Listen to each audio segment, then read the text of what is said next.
People upset about the Saints' loss to the Falcons may want to look at the game a different way. Jim is here with his take on what could be good news for the fans. Well, I think the fans are going to bounce back faster than the players. Well, yeah. In fact, I think they already are. I went out to my favorite restaurant last night for what we had hoped would be the celebration of a Saints victory and possibly the NFC South title. Instead, it was to chew on the Saints' fifth straight loss at home and elimination from playoff consideration. I arrived to find the restaurant full and the mood positively euphoric. No one discards the mask of tragedy and replaces it with that of comedy more quickly than we.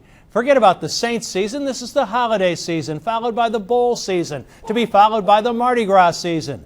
We look to the future with optimism, amidst reminders of past failures.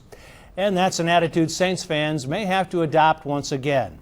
5 straight home losses hadn't happened since the end of the Mora era and the beginning of the Ditka debacle. 4 turnovers at home hadn't happened since Rob Ryan was on the sideline of the Browns as their defensive coordinator in 2010.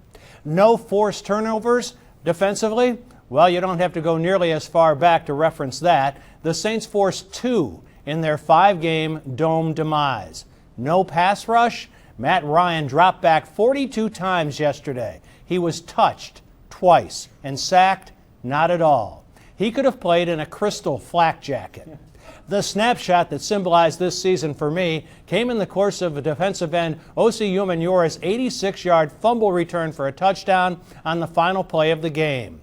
Umenyora, who had been on the receiving end of a few blowouts here as a New York Giant, had called the NFL the ultimate soap opera.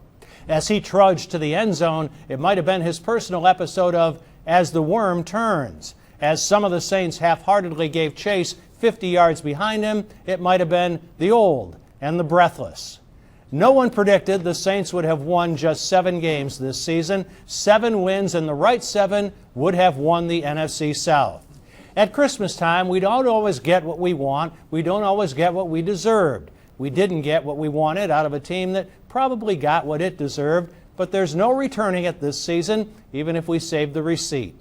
As a Saints fan, you brace yourself for a rerun of your personal soap opera. These are the days of our lives as we look for a guiding light in our search for tomorrow. One left. One more against a team that may be worse off than the Saints and maybe worse off than everybody else in the NFL, probably playing for the #1 draft choice that they'll probably But get. we're in jeopardy. Oh, wait, that's Oh, God, that's not wrong, that's a wrong game. genre. But with these salary cap limitations that we have and the age, I mean, It's discouraging. what do you think about the future? Well, I think it's very perilous right now. I think there are a lot of reasons for Saints fans to think that maybe an era has come to an end and that the pendulum has swung back, and now we're going to be back in the area of rebuilding and trying to reconstitute this football team. There are a lot of concerns both on the field and off with the salary cap, with the possibility of ownership getting older.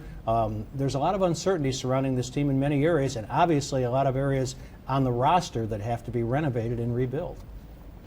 Yet I think of the Rooneys, who didn't give up, years ago when they kind of went the other way and it rebuilt and they went to a Super Bowl. You certainly can't panic because it's the Rooneys of the world that have a team that usually competes year after year. And when they do go down, they don't go down for long because they don't panic. You can't blow the whole thing up. But there are a lot of areas here that need to be addressed, and I think the Saints know that. Okay. All right. Thanks, Jim. Hey, if you want to hear more from Jim, he will answer your questions about the Saints tonight at 6:30. To participate in Jim's web chat, go to fox8live.com. Email your questions. Get them in now to Jim at Fox8. Ask Jim at fox8live.com.